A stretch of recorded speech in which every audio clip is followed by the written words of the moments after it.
Reasonable adjustments are often only associated with changes made for disabled people. But what other groups in society made these adjustments for? Hello people, I hope you're all keeping well, keeping safe and keeping your distance. My name is Ben Andrews, I'm an expert in inclusion for disabled people and this channel is dedicated to just that. If you're into this type of content, make sure you hit that subscribe button and ring that bell.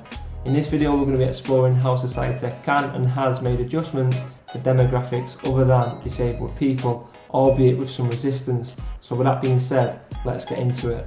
According to the Equality Act 2010, reasonable adjustments are changes which businesses and services are legally required to make to enable disabled people to access the same or equivalent service as non-disabled people. This could be anything from lift and ramp access, information provided in formats such as Braille and Easy Read, and employers allowing staff to work from home.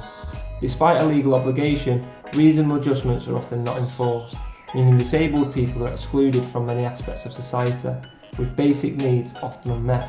We don't have to, it's too expensive, and we can't please everyone, are comments disabled people are often confronted with when asking for reasonable adjustments to be made. While these comments make absolutely no ethical or business sense, this is nothing new. Reasonable adjustments have always been resisted. For example, before 1915, women found something was holding them back from accessing the full extent of their communities, access to female public toilets.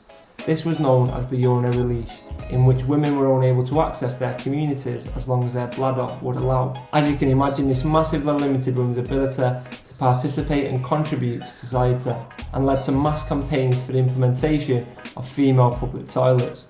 It might surprise you that this was resisted. In response to one campaign led by the suffragettes, in which a large model toilet was placed in the middle of Camden Town, men drove a Hanson carriage into the toilet to express their distaste for such an absurd, entitled proposition. Men argued that female public toilets were an unnecessary, unreasonable adjustment in an already functioning society.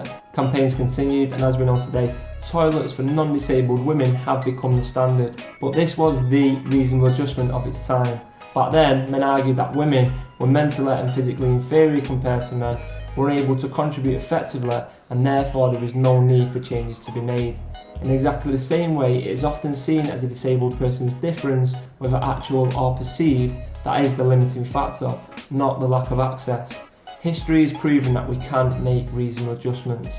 Let's stop making excuses and start doing the same for disabled people. As remember, it wasn't that long ago that we were disabling 50% of the population. That's it for this video, thanks for listening, I hope you found it of some interest.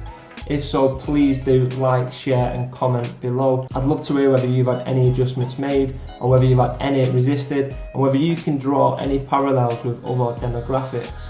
And on that, I hope you all keep well, keep safe, keep your distance, and until next time, take care.